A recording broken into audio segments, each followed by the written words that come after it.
बिछड़ना ये नहीं होता। बिछड़ना ये नहीं होता कि कोई शख्स हमसे दूर हो जाए। बिछड़ना ये नहीं होता कि कोई शख्स हमसे दूर हो जाए, दिया बेनूर हो जाए। मोहब्बत दूरियों की कैफियत में भी मोहब्बत है।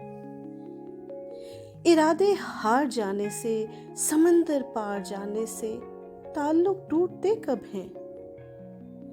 ताल्लुक टूटना हो तो, किसी ने रूठना हो तो जरा सी देर लगती है।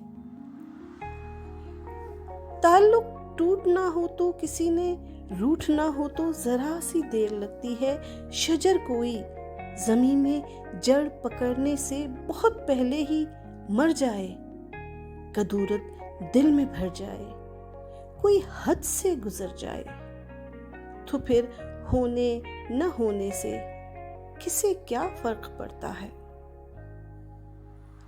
मोहब्बत करने वालों को जुदाई का कभी सदमा नहीं मिलता। सो अब ये तय हुआ दरअसल ला हासिल ताल्लुक ही जुदाई है। सो अब ये तय हुआ दरअसल ला हासिल ताल्लुक ही जुदाई है। यही सच है। इरादे हार जाने से, समंदर पार जाने से ताल्लुक टूटते कब हैं? ताल्लुक टूटते कब हैं?